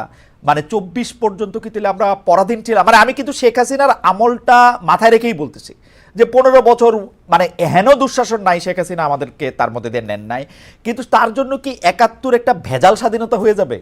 এবং না না, ভেজাল মানে আপনি বলছেন যে প্রকৃত স্বাধীনতা অর্জিত হয় নাই। পরার ভাই শেষ হয় তো আমি বলি, জি জি বলেন। আমি বলি, আপনি জানবেন আমাদের বাংলাদেশের স্বাধীনতা ঘোষণার যে উদ্দেশ্য ছিল, the proclamation of independence, article 152 sub article, সংবিধানের যে 7ম তফসিলও আছে, 10ই এপ্রিল 1971-এ যে ঘোষণাটা আমাদের ছিল, in order to ensure for the people of Bangladesh equity, human dignity and social justice, declare and constitute Bangladesh to be sovereign. কি বলা হয়েছে, সাম্য, মানবিক মর্যাদা ও সামাজিক সুবিচার প্রতিষ্ঠার জন্য স্বাধীন সার্বভৌম বাংলাদেশ প্রতিষ্ঠার ঘোষণা। এই যে ঘোষণা দিয়ে, এটাই তো মুক্তিযুদ্ধের প্রকৃত চেতনা, স্বাধীনতার মূল লক্ষ্য এখানে কিন্তু বিধৃত হয়েছে। তো এখন আমাদের 72 সালে 4 নভেম্বর কিন্তু গণপরিষদে এই সংবিধান পাশ হয়েছে। এখন আমাদের সংবিধানে কিন্তু এই মুক্তিযুদ্ধের এই চেতনার কথা, লক্ষ্যের কথা বলা হয়েছে। আমরা বলেছি এই সেন্সে যে স্বাধীনতার 53 বছর পরে আমাদের মানুষের মধ্যে সেই সাম্য, সেই হিউম্যান ডিগনিটি, সেই সোশ্যাল জাস্টিস এখনো এদেশের মানুষ পায়নি। তাই 24-এর একটা ফ্যাসিবাদের ইতিহাসের বর্বরতম, নিষ্ঠুরতম ফ্যাসিজম, আমি বলবো উনি শুধু ফ্যাসিস্ট নন, উনি স্যাডিস্টও ছিলেন। এই কর্তৃত্ববাদী শাসনের বিদায়ের পরে আমরা যে নতুন একটা বাংলাদেশ পেয়েছি, কর্তৃত্ববাদী শাসনের হাত থেকে মুক্তি পেয়েছি, এখন আমাদের সাংবিধানিক কাঠামোগত রাষ্ট্র সংস্কারের নানান যে চিন্তা আসছে, এর মধ্যে দিয়ে এমন একটা রাষ্ট্রযন্ত্রে আমরা ফিরে যেতে চাই যেখানে সেই 53 বছরে না পাওয়া সাম্য, না পাওয়া মানবিক মর্যাদা, না পাওয়া সোশ্যাল জাস্টিস যেন আমরা ফিরে আনতে পারি। এই সেন্সে হয়তো অনেকে বলছে যে দিস ইজ সেকেন্ড ইন্ডিপেন্ডেন্স, এই সেন্সে বলছে, কিন্তু স্বাধীনতা অবশ্যই 71 সালে আমরা অর্জন করেছি। এটাই আমাদের মুক্তিযুদ্ধের প্রকৃত মুক্ত জীবন, স্বাধীন জীবন ছিল। কিন্তু মানুষের যে মুক্তি, মানুষের যে সাম্য, অর্থনৈতিক, সামাজিক, রাজনৈতিক আধিপত্যবাদের হাত থেকে নিজেদের জীবনকে, আমাদের ক্ষুধা, দারিদ্র, নিরন্ন, অনাহারী মানুষের দুঃখ কষ্ট থেকে বাঁচানো, শিক্ষা, অর্থনীতি, judiciary, every sector of our life, আমাদের যে মুক্তির কথা, শুধু একটা মানচিত্র, একটা পতাকা আর একটা জাতীয় সঙ্গীত তো স্বাধীনতা নয় খালিদ ভাই, আমাদের সেই মুক্তির কথা আমরা বলেছি যে এই জন্যই আমাদের নতুন করে এই মুক্তি আমাদের ফিরিয়ে আনতে হবে। খালিদ ভাই, আমরা একটু পুরনো কথায় ফিরে আসি যে আপনি মানে আপনার বক্তব্য এবং বিএনপির নেতৃবৃন্দের বক্তব্যের মধ্যে থেকে আমরা একটা তুলনামূলক বিচার আমাদের রিসার্চ টিম দেখছিল যে গত কতদিনে কি বলা হয়েছে। এর মধ্যে কিছু শব্দ আছে, যেমন আমি শব্দগুলি যে আপনি যেমন বলছেন যে বিএনপি বিভিন্ন সময় স্বাধীনতা বিরোধী কাউকে কাউকে এমপি, মন্ত্রী, রাষ্ট্রপতি বানিয়েছে, তেমনি বিএনপি থেকে বলা হয়েছে যে জিয়ার আমলে জামায়াতে ইসলামী প্রত্যাবর্তনের সুযোগ পায়, 4 দলীয় জোট সরকারের মাধ্যমে আপনাদের নেতারা এমপি হয়েছে, মন্ত্রী হয়েছে। এসব বিষয় তুলে ধরে জামায়াতে ইসলামীর কয়েক মাসের ভূমিকাকে মুনাফিকি, এই শব্দটা বলা হয়েছে, মুনাফিকি এটা করছে, এইটাকে আপনারা কি বলবেন? মানে আমরা কি জামায়াতে ইসলামীকে এইরকম একটা দেখব যে জামায়াতে ইসলামী সতত মানে রাজনৈতিক ময়দানে তার সমর্থন বা সহযোগিতা বদলানোর জন্য সতত রং পরিবর্তনকারী একটা দল, যদি তাদের কথা এটা ঠিক হয় না, আপনি এটাকে কিরকম? আমি ধন্যবাদ জানাই। এই প্রশ্নটা দলকে মুনাফিক শব্দ দিয়ে অভিহিত করেছে, এটা সঠিক কিনা আপনার মাধ্যমে আমি দর্শক শ্রোতা দেশবাসীর কাছে আমি এই প্রশ্নের জবাব দেওয়ার জন্য উত্থাপন করলাম। আমরা জামাত ইসলামী কখনো আমাদের আচার আচরণে মুনাফিকি করেনি। শহীদ রাষ্ট্রপতি জিয়াউর রহমান রাষ্ট্র ক্ষমতা নেওয়ার পরে তিনি যে রাজনৈতিক দলের উপর যে নিষেধাজ্ঞা উনি তুলে নিলেন, পলিটিক্যাল পার্টি রেগুলেশন, যেটাকে পিপিআর বলা হয়, সেই প্রত্যাহারের সুযোগে বাংলাদেশে শুধু জামাত ইসলামী কেন, অন্যান্য রাজনৈতিক দলের লোকেরাও তো রাজনীতি করার সুযোগ পেয়েছিল। আওয়ামী লীগের রাজনীতি, অন্যান্য দলের রাজনীতি, অন্যান্য অনেক ইসলামী দলের রাজনীতি, তখন তো কোনো আমরা দল ছিলাম না। তো ফলে শুধু জামাত ইসলামীকেই বলা হচ্ছে, এবং আমরা তো কোনো করুণার কারণে, দয়ার কারণে নয়, একটা আইনগত অধিকারের সুযোগ নিয়ে তখন জামাত ইসলামী সহ অনেক রাজনৈতিক দল রাজনৈতিক অধিকার ফিরে পেয়েছিল। এটার জন্য শহীদ রাষ্ট্রপতি জিয়াউর রহমানের যে বহুদলীয় গণতন্ত্র, যে মাল্টিপার্টি ডেমোক্রেসির যে দর্শন নিয়ে তিনি বাম, ইসলামী এবং সব পন্থার লোককে এক মোহনায় এনে দেশ গড়ার যে রাজনীতিতে চলে গিয়েছিলেন, আমরা পরবর্তীকালের এখন যারা বিএনপির দায়িত্ব পালন করছেন, সেই উদারতা, সেই বক্তব্য, সেই দৃষ্টিভঙ্গির মাঝখানে কিন্তু বেশ কিছু গ্যাপ আমরা লক্ষ্য করি। সেজন্য এটার জন্য আমরা উই আর গ্রেটফুল টু শহীদ রাষ্ট্রপতি জিয়াউর রহমান, কারণ তিনি এই উদারতা দিয়ে বহুদলীয় গণতন্ত্র এনেছিলেন এবং তার বেনিফিশিয়ারি অনেক দল। এখন কথা হলো যে এটাকে যদি তারপরে আমরা 79 ইলেকশনে অংশ নিয়েছি, আমরা পরবর্তী সব ইলেকশনে অংশ নিয়েছি, 91-এ আমরা একা একা কোনো জোট ছাড়া নির্বাচনে নিয়ে 18টি আসন পেয়েছি, আমরা মহিলা এমপি ছিলাম, আমরা 2001-এ ইলেকশন করেছি। আওয়ামী ফ্যাসিবাদ এবং আওয়ামী দুঃশাসন এবং আধিপত্যবাদ বিরোধী একটা জোট করে বেগম খালেদা জিয়া অধ্যাপক গোলাম আজম, হোসেন মোহাম্মদ এরশাদ এবং শাইখুল হাদিস আল্লামা আজিজুল হক, এই 4 নেতার নেতৃত্বে মোস্ট প্রবাবলি 99 সালের দিকে একটা 4 দলীয় জোট আমরা গঠন করেছি। এগুলো তো দেশের রাজনীতি, দেশের আধিপত্যবাদ বিরোধী জনতাকে তাদের আদর্শিক জীবন, মুক্ত জীবনে নেওয়ার জন্য এগুলো বেগম জিয়া, আমরা বলবো তিনি দেশকে ভালোবাসেন, দেশপ্রেম থেকে আদর্শিক ভিন্ন মত পথ ভুলে তিনি সকলকে, তিনিও কিন্তু শহীদ রাষ্ট্রপতি জিয়ার মতো একসাথে এসে আধিপত্যবাদ বিরোধী রাজনীতির একটা পাটাতন তিনি তৈরি করেছিলেন। এটা তো জামাতও সেখানে এসেছিল, সেখানে অনেককে অনেক কিছু স্যাক্রিফাইস, কম্প্রোমাইজ করতে হয়েছে। এটা কোনো করুণা নয়, এটা ছিল সেই সময়কার পলিটিক্যাল রিয়েলিটি। ফলে এইটার কৃতিত্ব না জামাতের একা দাবি করা উচিত, না বিএনপি, না কোনো দলের দাবি করা উচিত। যে মহান ব্যক্তিরা এই রাজনীতি করে আমাদের প্রজন্মকে এই উদারতা, এই ঐক্য, একসাথে চলা, এই যে ইনক্লুসিভ পলিটিক্সের যে ধারার দিকে বাংলাদেশকে নিয়ে যাচ্ছিলেন, এখান থেকে কিন্তু অনেকের শিক্ষা নেওয়ার আছে।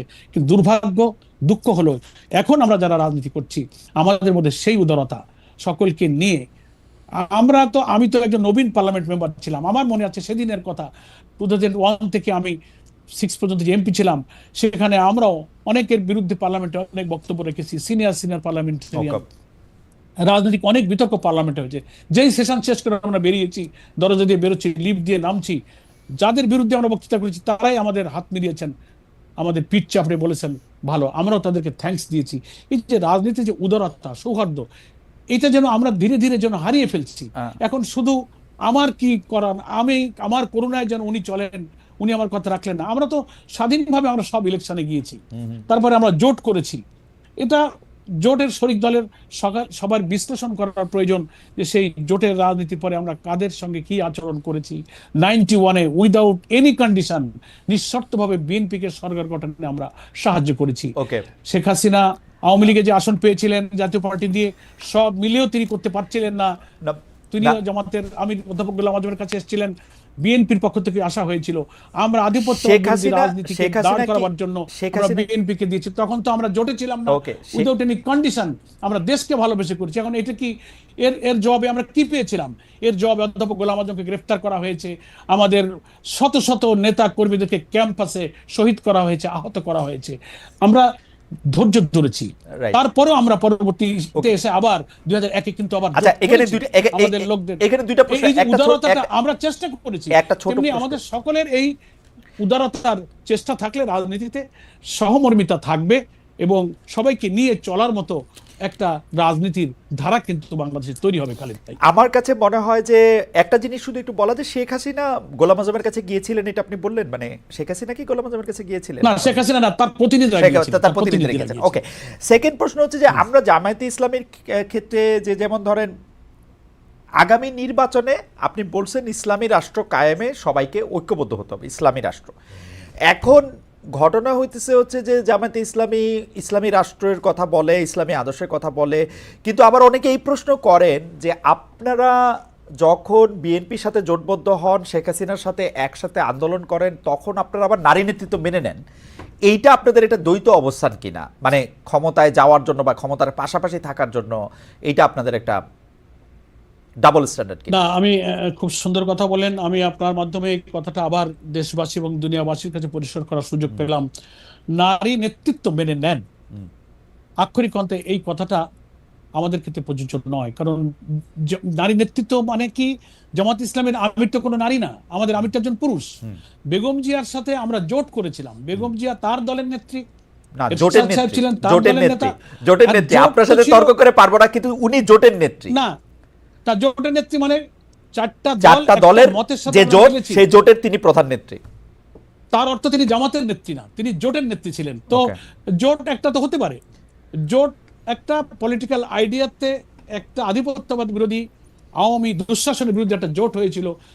তার দলের নেতা নেত্রী তিনি আলাদা থাকবেন এবং তিনি ব্যক্তি বেগম জিয়া হিসেবে নয়, বিএনপির চিফ হিসেবে তিনি দলের প্রধান হয়েছেন। ওখানে যদি কোনো পুরুষ থাকতো তিনি ওই জোটের প্রধান হতেন। সেজন্য নারী নেতৃত্ব তো বিএনপি মেনে নিয়েছে, আমাদের নেতা তো পুরুষ। এই জন্য এই কনফিউশনটা অনেকে তৈরি করে। মানে আপনারা যখন জোট করেছেন খালেদা জিয়া আপনাদের নেতা ছিলেন না? না, খালেদা জিয়ার কথা আমাদের দল চলেনি, জোটের কর্মসূচি, কম্বাইন্ড কর্মসূচিতে আমরা খালেদা জিয়া ঠিক জোটের করে সিদ্ধান্ত দিয়েছেন নিয়েছি। না আপনারা কত আসনে নির্বাচন করবেন, বিএনপি কত আসনে নির্বাচন করবেন? না, আমরা সবাই মিলে করেছি, কেউ একক সিদ্ধান্ত করেনি। আমরা যাদের সাথে জোট খালেদা করেছি যখন সবাই কোনো মিলে সিদ্ধান্ত আমাদের যখন seat কোনো আর সিদ্ধান্ত নিয়ে understanding হয়েছে। মতদ্বৈততা হয়েছে তখন খালেদা জিয়ার সিদ্ধান্তই প্রিভেল করে নাই? 4টে দল বা 8টা দল বা 20টা দলেরও জোট ছিল, দলের মধ্যে মত বিনিময় হয়েছে, আলোচনা হয়েছে, দলের মধ্যে যখন অধিকাংশের মত, মেজরিটি যখন মত দিয়েছে সবাই সেটা মেনে নিয়েছে। একটা সিদ্ধান্ত নেওয়ার পলিসি তো থাকে, হয় অধিকাংশের ভিত্তিতে, নাইলে সর্বসম্মত, তা নাহলে তো কোনো জোট অ্যালায়েন্স হয় না। Okay. তার অর্থ এই না যে আমরা আরেকজনের লিডারশিপ মেনে নিয়েছি। জোট এক জিনিস আর দল আর এক জিনিস। Fine. আমাদের দলের নেতা কিন্তু পুরুষ। জামাতে ইসলামী, Thank you, খালিদ ভাই। জামাতে ইসলামীর আমিরে জামায়াত এবং সেক্রেটারি জেনারেল তারা দুইজন বেগম খালেদা জিয়ার প্রধানমন্ত্রীত্বে, মন্ত্রিসভায় সভাপতিত্বে বসেছেন না? সেটা সরকার, সেটা কোনো দল নয়, গভর্নমেন্ট। একটা মানে গভর্নমেন্ট রাষ্ট্র পরিচালনায়, তারা মেজরিটি পেয়েছে, সরকারের রাষ্ট্র প্রধান হয়ে গেছে, পরিচালনায় এখানে তো নারী ঠিক আমাদের আছে। কিচ্ছু বলার নেই। আমরা তো সরকারের আনুগত্য করছি, ওই সরকারের অধীনে বসবাস করেছি, ওই সরকারের অধীনে আমাদের লোকেরা চাকরি করেছে, বেতন নিয়েছে। এটা গভর্নমেন্টের আনুগত্য এক জিনিস, আর দলের আনুগত্য কিন্তু মানে খালি রাষ্ট্র পরিচালনায় যদি একজন নারী থাকেন, তিনি যদি থাকতে পারেন, তাহলে সেটা নিয়ে জামাতের কোনো ভিন্ন অবস্থান নাই। না, ইসলামের রাষ্ট্রের প্রধান নারী হবেন না, এটা হচ্ছে ইসলামী শরঈ বিধান। Okay. কিন্তু উনি যে রাষ্ট্রের প্রধানমন্ত্রী, ওটা তো ইসলামী রাষ্ট্র ছিল না। প্রধানমন্ত্রী হয়েছেন, রাষ্ট্র উনি চালাচ্ছেন, আমরা সেই দেশের নাগরিক হিসেবে মানে we are bound to ওবে the order, আমাদের মানতে হয়েছে। দলের প্রধান তো আমাদের পুরুষ, আর ইসলামে রাষ্ট্র শাসক যিনি নাম্বার 1 ব্যক্তি হবেন, সেখানে মহিলার ব্যাপারে না বলা হয়েছে। সেই ক্ষেত্রে জামাতে ইসলামী এটা মেনে নিচ্ছে, কারণ হচ্ছে যেহেতু বাংলাদেশ ইসলামিক রাষ্ট্র না, তাই তো? জি জি জি। তো বাংলাদেশ ইসলামিক রাষ্ট্র না, তাহলে জামাত ইসলামিক একটি দল বা ইসলামিক একটি রাষ্ট্র কায়েম করতে চায়, সেটাকে একটু মানে কি বলবো, একটা দ্বৈত অবস্থান হচ্ছে কিনা? না, আমরা ইসলামের যে বিউটি, ইসলামের যে ওয়েলফেয়ারের যে কনসেপশন আছে, প্রিয় নবী মোহাম্মদ মুস্তফা সাল্লাল্লাহু আলাইহি ইসলাম দুঃখী, বঞ্চিত, অনাহারী এবং মানে নির্যাতিত, নিপীড়িত, অধিকারহারা মানুষের মুক্তির জন্য অর্থনীতিতে যে আদর্শ দিয়েছিলেন, বিচার ব্যবস্থা যে আদর্শ রেখে গিয়েছিলেন, পারিবারিক জীবনে, সামাজিক জীবনে, মানুষের আয় উপার্জন, জীবন জীবিকা, সুবিচার, সেই কল্যাণ, সেই সুবিচার, সেই বিউটি অফ ইসলামের মধ্য দিয়ে আমরা এই রাষ্ট্রটা গড়তে চাই, যেখানে হিন্দু, মুসলিম, নারী, দল, মত, ধর্ম, বর্ণ নির্বিশেষে আল্লাহ রসুলের যুগে যেমন সেই শাসন থেকে, সেই গুড গভর্নেন্স, সেই ট্রান্সপারেন্সি থেকে সকলেই কল্যাণ পেয়েছে। আমরা মনে করি সেই সুশাসনের মধ্যে এমন শিক্ষা আছে, এমন কল্যাণ আছে, তা দিয়ে যদি একটা রাষ্ট্র গঠিত হয়, তার সুফল অমুসলিমও পাবে, নারীরাও পাবে, মুসলিমরাও পাবে, সকলেই কল্যাণ পাবে। সূর্যের আলো যেমন সকলকে আলো দেয়, বাতাস যেমন সকলকে বাতাস দিয়ে বাঁচিয়ে রাখে, আল্লাহ তাআলার প্রদত্ত বিধানের ভিত্তিতে যে সুফল, যে কল্যাণ দেশের সব নাগরিক সমানভাবে ভোগ করবে। আল্লাহ তাআলা কোরআনেই বলেছেন, ওয়া আনজালনাল হাদিদ ফীহি বাসুন শাদীদ, আবার বলেছেন লিয়াকুমান নাসু বিল কিসত। আল্লাহ বাইয়িনা, কিতাব, মিজান, রসুল দিয়ে সুবিচার কায়েমের জন্য বলেছেন। আমাদের ছেলেরা যে স্লোগান দিয়েছিল, উই ওয়ান্ট জাস্টিস, আল্লাহ সূরা হাদিদের মধ্যে সে জাস্টিসের কথা বলেছেন, লিয়াকুমান নাসু বিল কিসত। আমি যে সুবিচার দিয়েছি আসমান থেকে নাজিল হওয়া কিতাবের ভিত্তিতে, সেই সুবিচারের মধ্য দিয়ে তোমরা সমাজ এবং রাষ্ট্র ব্যবস্থা কায়েম করো। জামাত ইসলামী সেই সমাজ কায়েম করতে চায়। আশা করি এতে সব ধর্ম, বর্ণ নির্বিশেষে সকলের কল্যাণ হবে। আপনি মনে করেন কিনা যে 1971 সালের যে 10ই এপ্রিল যে মুজিবনগর ঘোষণার কথা আপনি বলছিলেন, যেখানে আসলে বৈদ্যনাথ তকলা থেকে বা মুজিবনগর থেকে যে ঘোষণা এসেছিল, স্বাধীনতার ঘোষণা 1971 সালে, যেখানে সাম্য, মানবিক মর্যাদা এবং সামাজিক ন্যায় বিচারের কথা বলা হয়েছিল, যে সাম্য, মানবিক মর্যাদা এবং সামাজিক ন্যায় বিচারের একটাই মানে আমার কাছে, যে ধর্ম, বর্ণ, লিঙ্গ নির্বিশেষে সবার অধিকার এই রাষ্ট্রে সমান থাকবে। কিন্তু আপনি যে রাষ্ট্রের কথা বলছেন, সেই রাষ্ট্রের ক্ষেত্রে কি সবার অধিকার সমান থাকা সম্ভব? সমান আর সুবিচার, মানে আপনার আমরা তো সাম্যের কথা শুনলাম। সাম্য সবার ক্ষেত্রে কি সমান হবে? সাম্য মানে সমতা, আমি যা বুঝি আর কি, যতটুকু বাংলা বুঝি। না, সাম্যের অর্থ তো আপনি বুঝবেন, আপনি সাংবাদিক, আপনি একজন ম্যাজিস্ট্রেসি জুডিশিয়ারি লোক। সাম্য হচ্ছে যার যেটা প্রয়োজন, সেই অধিকারের ততটুকু পাওয়ার অধিকার, প্রয়োজন সেটাই হচ্ছে সমান। আমি যার যেটুকু প্রাপ্য তাকে সেটুকু বুঝে দেওয়া। এই প্রাপ্যটা কে ঠিক করে দিবে? আমার ঘরে যে মানে কে ঠিক করে দিবে এটা, এই প্রাপ্য? আমার ঘরে যে কাজ করে, আমি তার প্রাপ্য ঠিক করে দিব না সে ঠিক করবে? মানে কিভাবে এটা ঠিক হবে, কেমনে?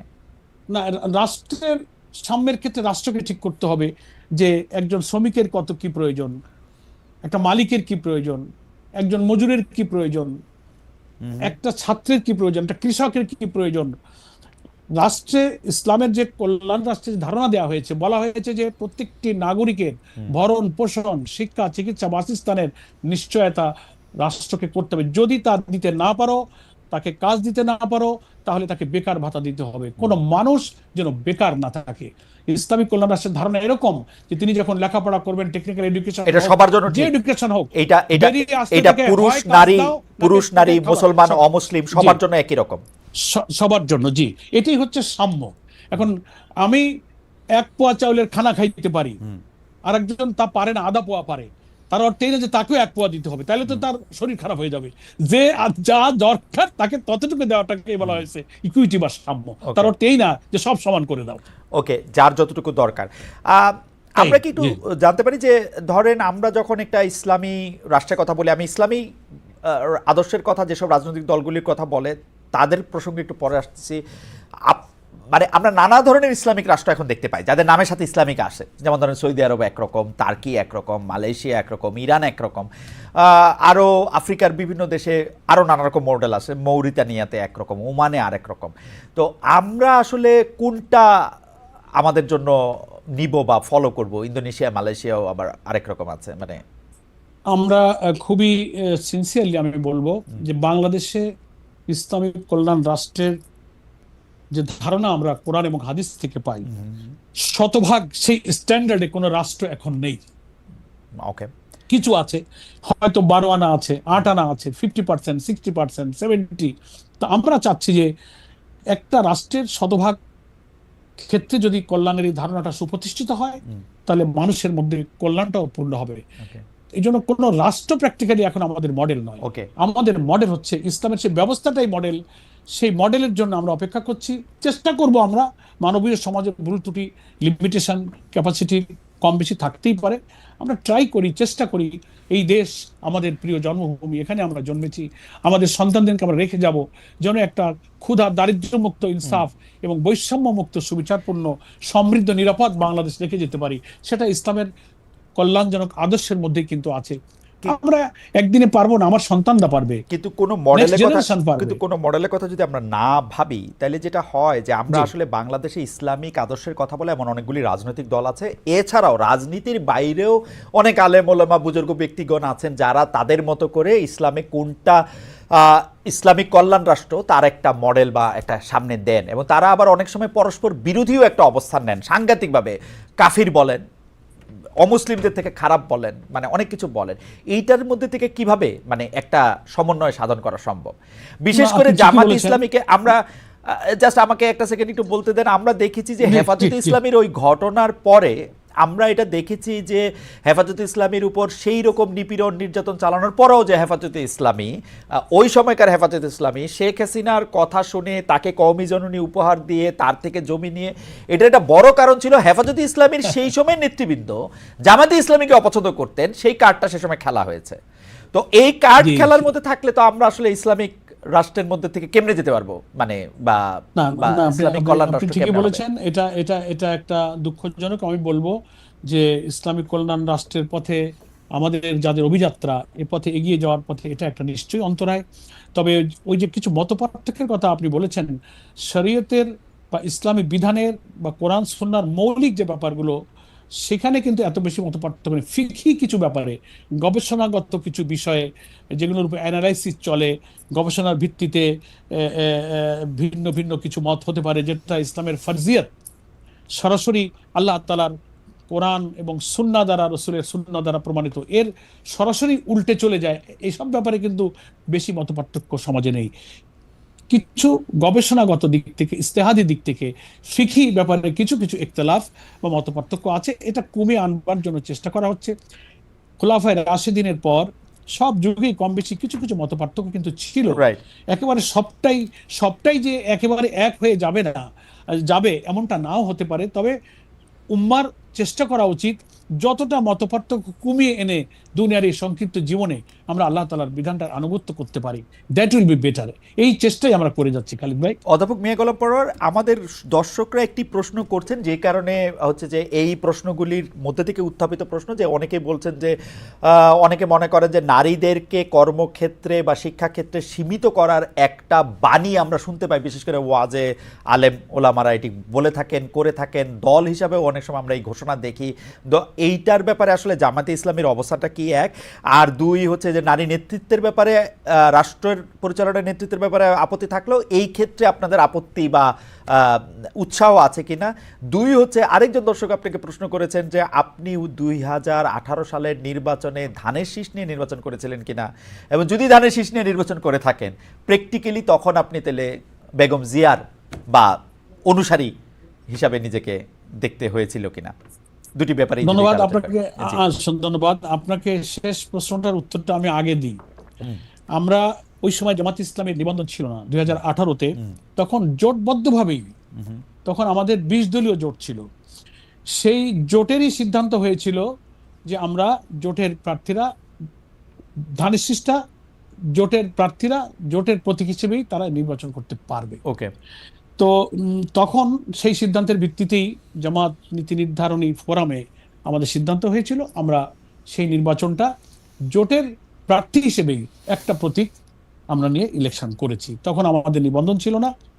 আরেকটা কথা যেটা বলেছেন যে নারী নেতৃত্বের ব্যাপারে ওয়াজ মাহফিলে বা বিভিন্ন জায়গায় এমন এমন বেশি এক্সাজারেশন করা হয়, অধ্যাপক পরোয়ার, আপনি অনুমতি দিলে আমরা অনুষ্ঠানটা একটু 10 মিনিট এক্সটেন্ড করতাম, কারণ আমাদের অনুষ্ঠানের সময় প্রায় শেষ হয়ে গেছে। আর 10টা মিনিট যদি আপনি আমাদের সঙ্গে থাকতেন, বা 5 মিনিট। না, অসুবিধা নেই। জি, কিছু কথা শেষ হওয়া দরকার। ধন্যবাদ। আমি ওই নারী নেতৃত্বের ব্যাপারে একটা মিস প্রপাগান্ডা সমাজে আছে, আমাদের মধ্যেও কিছু কিছু লোকদের হয়তো ইলমের অভাবে নারীদের অধিকার সম্পর্কে ইসলাম কতটা তাদেরকে সম্মান মর্যাদায় অভিষিক্ত করেছে, এই জ্ঞানের অভাবে অনেক সময় না জেনে গতানুগতিক কিছু চিন্তায় নারীদের ব্যাপারে এমন কথা বলেন যে মনে হয় যে আরে আল্লাহ, ইসলাম বা ইসলামের বিধান আসলে তো নারীরা ঘরে বসে থাকবে, বেরোতে পারবে না, এদের লেখাপড়া হবে না, এরা সমাজে চাকরি বাকরি সমাজ পরিচালনার কোথাও তাদের কোনো পার্টিসিপেশন থাকবে না। এই ভুল ধারণাটা তৈরি হচ্ছে, এটা সঠিক নয়। নারীর ব্যাপারে ইসলাম নারীকে যে মা, নারীকে স্ত্রী, নারীকে বোন এবং সমস্ত মর্যাদার ক্ষেত্রে, স্ত্রীর ক্ষেত্রে যে মর্যাদার কথা বলেছে, দুনিয়ার কোনো আদর্শ এত সম্মান, এত মর্যাদা কোনো নারীদেরকে দেননি। পেশাগত জীবনে, কর্মজীবনে, রাজনীতিতে, প্রফেশনাল লাইফে ইসলাম সব জায়গায় নারীকে অধিকার দিয়েছে। তবে নারী আর পুরুষের চলাফেরার ব্যাপারে, মোরালিটির কনটেক্সটে, নৈতিকতার কনটেক্সটে চলাফেরার কিছু ফরজ বিধান আল্লাহ তাআলা জারি করেছেন। সেই সীমার মধ্যে থেকে নারী ডাক্তার হতে পারবে, ইঞ্জিনিয়ার হতে পারবে, নারী রাজনীতি করতে পারে, নারী পার্লামেন্টে যেতে পারবে, নারী সচিবালয়ের সচিব হয়ে দায়িত্ব পালন করতে পারবে। ফলে আমরা জামাত ইসলামীতে, আপনি শুনে অবাক হবেন, নির্বাচন কমিশনের বিধি অনুযায়ী মোস্ট প্রবাবলি 33% না 30% নারীদের পার্টিসিপেশন থাকতে হয় পার্টিতে। আমরা হিসাব করে দেখলাম যে এম্পাওয়ারমেন্ট অফ উইমেন্স প্রশ্নে এখন পশ্চিমা বিশ্ব খুব কনসার্ন ফিল করে জামাত ইসলামের সাথে যখন কথা বলে। আমরা প্রমাণ দিয়েছি, আমরা চেক করে দেখেছি যে আমাদের সংগঠনের কেন্দ্র, জেলা, থানা, প্রত্যেকটি টায়ারে নারীদের পার্টিসিপেশনের রেশিও 40% আপ। ওকে। এবং আমাদের নারীরা পার্লামেন্টে ছিল, আপনি জানেন 91-এ, 2001-এ ছিল। এবার ব্রিটিশ হাই কমিশনার বাংলাদেশ সফর করেছেন, নারীদের সঙ্গে কথা বলতে চেয়েছেন, আমার নারী নেত্রীটা সেখানে সাক্ষাৎ করেছেন। ব্রিটিশ এমপির এসেছেন, তাদের সাথে আমাদের নারী ডেলিগেশন দেখা করেছেন। টার্কিতে একটা ইন্টারন্যাশনাল উইমেন্স কনফারেন্সে আমাদের নারীরা জয়েন করেছেন। ফলে university professor, engineer, doctor, everywhere নারীরা সীমার মধ্যে থেকে তারা সব জায়গায় রিপ্রেজেন্ট করতে পারবে। এখানে আমরা ইসলামে কোনো বাধা নেই, কিন্তু সীমা লঙ্ঘন করে, অনৈতিকতা, চরিত্রহীনতা এবং ইসলামের ফরজ বিধান লঙ্ঘন করে নারীকে অনৈতিকতা, সর্বনাশ। না, আমার কাছে মনে হয় সীমা লঙ্ঘন নারীর কাছে যেমন পুরুষের কাছেও তেমন। মানে ইসলাম তো বলে নাই যে সীমা লঙ্ঘন করে তুমি ঘুষ খাও, সীমা লঙ্ঘন করে খালি দুর্নীতি করো, সীমা লঙ্ঘন করে লুটতরাজ করো। এটা তো কোনো পুরুষেও কোনোদিন বলে নাই। সীমা লঙ্ঘন করে Right, একটা মানে পুরুষেরও তো পোশাক আছে নির্ধারিত, কিরকম পোশাক পরে সে মানুষের সামনে যাবে, সে তো আর আমি যেটি প্রশ্ন করতেছিলাম, কিন্তু পপুলার অনেক আলেম ওলামা স্পষ্ট বলতেছেন যে নারীরা কোনো পেশায় অংশগ্রহণ করতে পারবে না, নারীদের শুধু ঘরে থাকতে হবে। আমরা কিন্তু আপনারা যারা রাজনৈতিক দল আছেন, বিভিন্ন ইসলামী রাজনৈতিক দল আছেন, বিশেষ করে জামাত ইসলামী সবচেয়ে বড় রাজনৈতিক দল হিসেবে আমরা তো আনুষ্ঠানিক প্রতিবাদ করতে শুনি না, বরং তাদেরকে মানে আমি জানি যে আপনি জানেন যে ওয়াজে আসলে কি বলা হয়, আপনি জানেন যে একটা জমায়েতের মধ্যে আসলে কি বলা হয়, তো সেই ক্ষেত্রে আপনাদের অবস্থানটা কি? মানে আমি ওই অবস্থানটা একটু আগেই বলে ফেলেছি খালিদ ভাই, এটা একেবারে ঘরে বসে থাকবে, কোনো পেশায় আসতে পারবে না এই কনসেপশন নাই। শরীয়তের সীমার মধ্যে থেকে তারা যে কোনো পেশায় তারা যেতে পারবে, এটা না জানার কারণে অনেকে বলে। আচ্ছা ঠিক আছে, তাহলে আপনার বক্তব্য এখানে পরিষ্কার।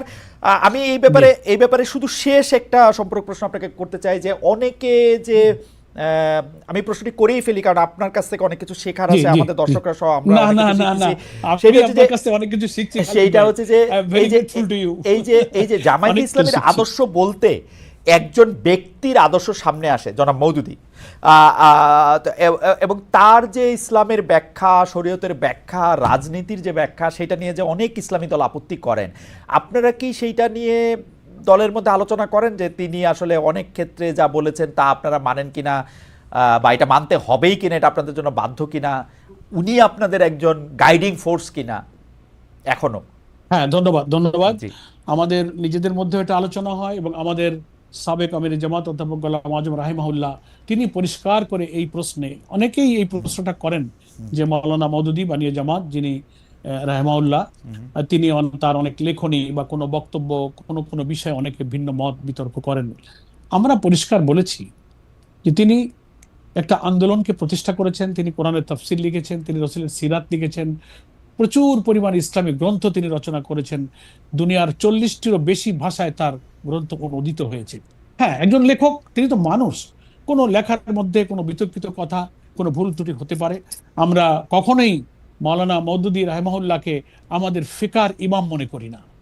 তিনি একজন মানুষ, তিনি একজন লেখক, তিনি গবেষক, তিনি একজন আলেম ছিলেন। দুনিয়ার কোন আলেম নিজেকে বলতে পারবে না যে আমার লেখনের মধ্যে, বক্তব্যের মধ্যে কোনো ভুল নাই। তো অধ্যাপক গোলাম আজম সাহেব পরিষ্কার বলেছেন, ওনার লিখিত বইয়ের মধ্যে এটা আছে, ইসলামী ঐক্য প্রচেষ্টা নামে একটা বই তিনি লিখে গিয়েছেন। সেখানে তিনি বলেছেন যে মাওলানা মওদুদী রাহিমাহুল্লাহ সম্পর্কে যেসব সমালোচনা হয়, হ্যাঁ, তার কোনো লেখনীতে যদি কোনো ভুল থাকে, সেটা যদি প্রমাণিত হয়ে আমাদের সামনে আসে, আমরা সেটা বাদ দেব, আমরা সেটা অনুসরণ করি না। তিনি আমাদের ফিকার ইমাম নন, তিনি একজন লেখক। তো সেই কারণে আমরা এ ব্যাপারে আমাদের অবস্থান পরিষ্কার করেছি। তিনি ঐতিহাসিকভাবে একটা সংস্কারের জন্য চিন্তায় সমাজের তিনি যে একটা ঐতিহাসিক ভূমিকা পালন করেছেন, ইসলাম যে একটা complete and balanced code of life, Islam is only the complete and balanced code of life. সমকালীন যুগের সব সভ্যতাকে ছাড়িয়ে ক্লাস অফ সিভিলাইজেশনের কথা যে ওয়েস্টার্ন কালচার থেকে বলা হয়েছিল, সব তিনি প্রমাণ করেছেন।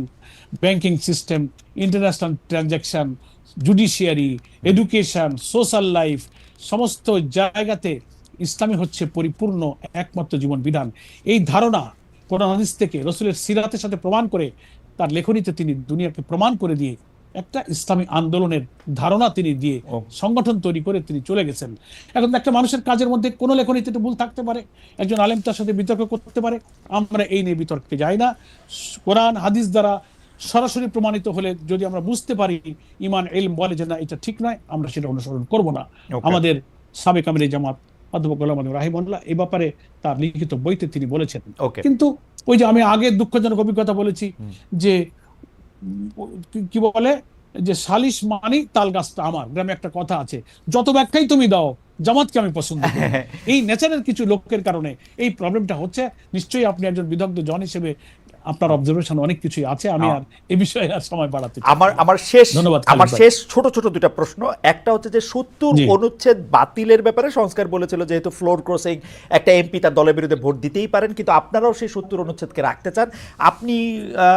আপনি বলেছেন একটা সংবাদপত্রের মধ্যে আমি দেখতে পাচ্ছি যে আস্থা ভোট দলের নীতি বিষয়ে একজন সংসদ সদস্য এই দলকে প্রতিনিধিত্ব করেন, দলের পলিসির সঙ্গে সংসদ সদস্যের একই অবস্থান থাকতে হবে।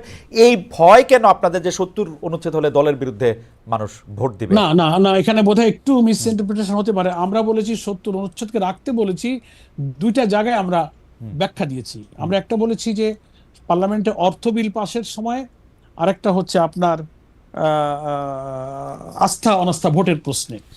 এই জায়গাটাতে তিনি যদি পার্টি ডিসিপ্লিন, পার্টির সিদ্ধান্ত, পার্টির নীতির মধ্যে না থাকেন, তাহলে তো একটা দলের আপনি তো একজন পার্লামেন্টারিয়ান, আমাদের যেহেতু সময় কম, আমি একটু আপনাদের যেহেতু সময় কম, মানে অর্থ বিল ছাড়া তো আর কোনো বিলই নাই পার্লামেন্টে পাশ করার মতো। অর্থ বিলই তো সব বিল না। অর্থ বিল বলতে অর্থ বিল ছাড়া আর কি বিল? আপনি একজন পার্লামেন্টারিয়ান, আপনি বলেন অর্থ বিল ছাড়া আর কি বিল? তার মানে যে কোনো বিল পাশ করার ক্ষেত্রে 70 অনুচ্ছেদ আপনারা অ্যাপ্লাই করতে চান। আইন প্রণয়ন বলে যে কথাটা আছে, আইন প্রণয়ন তো সরাসরি অর্থ বিল, সরাসরি অর্থ বিল। আর একটা হচ্ছে যে বাজেট পাস করার প্রশ্নটা আলটিমেটলি আমরা মিন করেছি। আর হলো যে বাজেটের প্রশ্নে সরকারের কোনো জায়গায় কোনো প্রস্তাবিত বাজেটে যদি পার্টির কোনো একটা পলিসি থাকে, আস্থা অনাস্থা ভোটের ক্ষেত্রে যদি দলের কোনো পলিসি থাকে, এই জায়গাটায় মেম্বার অফ পার্লামেন্ট যিনি, তাকে দলের নীতি বিনয়ের সাথে আপনি জানতে চাইছি যে এই দুইটার বাইরে কি আর কোনো ভোটাভুটি আছে? হয়তো ওই যে সিদ্ধান্ত প্রস্তাব, নানান সময় দেখছেন তো পার্লামেন্টের কিছু কিছু বিষয়ে হ্যাঁ বলুন না বলুন নানান রকম হয়তো।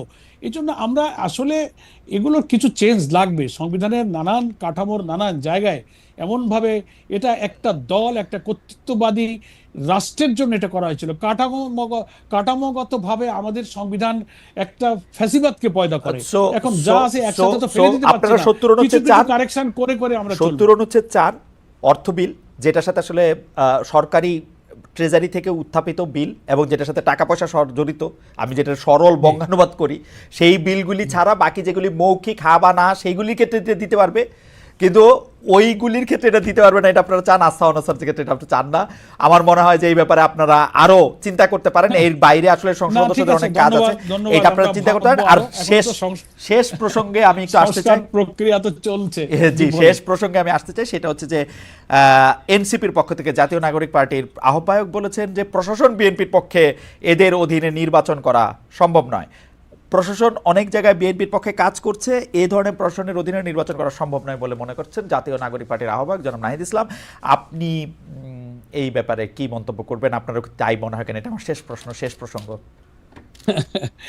একটা দলের অবজারভেশন তো অ্যাডমিনিস্ট্রেশন সম্পর্কে, প্রশাসনের অভ্যন্তরে কারা কিভাবে ডিল করছে, এটা একটা এনসিপি একটা ছাত্রদের খুব চমৎকার 100 ভাগ শিক্ষিত লোকের একটা সংগঠন তারা গড়ে তুলেছে। তাদের অবজারভেশনের ব্যাপারে আমি কোনো মন্তব্য এই জন্য করবো না যে গণতান্ত্রিক রাজনীতিতে একটা দলের অবজারভেশন মত দেওয়ার শতভাগ অধিকার আছে। তবে এটা সত্য যে আমরা প্রশাসনে যখন যাচ্ছি, আমরা সেই সচিবালয়ে যাই, পুলিশ অ্যাডমিনিস্ট্রেশনে যাই, জুডিশিয়ারিতে যাই, অনেকের মধ্যে নানান পারসেপশন তৈরি হয়ে গেছে। এই 5 আগস্টের 5 মাস পর কেউ কেউ হতে পারে যে মনে করে যে ঠিক আছে, এখন তো কোন দল ক্ষমতায় আসবে, কি হবে, তাদের কথা যদি না শুনি, এটা করতে গেলে তার পারমিশনটা নিয়ে নিই, এরকম একটা পারসেপশন মনে হয় আমলাদের ভেতরে প্রবেশ করেছে, যে কারণে কাজ করতে গেলে, টেবিলে গেলে, কথা বললে এই ধারণাটা কিন্তু মানুষ পাচ্ছে।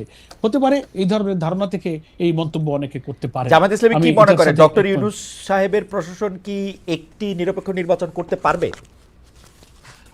কম্পারেটিভলি বেটার আমরা মনে করি যে প্রফেসর ইউনূস অন্তত এখনো যেভাবে তাকে আমরা দেখছি, উনি দেশপ্রেমিক, দেশে একটা সুষ্ঠু সুন্দর ক্রেডিবল ফ্রি ফেয়ার একটা ইলেকশন দেওয়ার জন্য ওনাকে কমিটেড মনে হয়।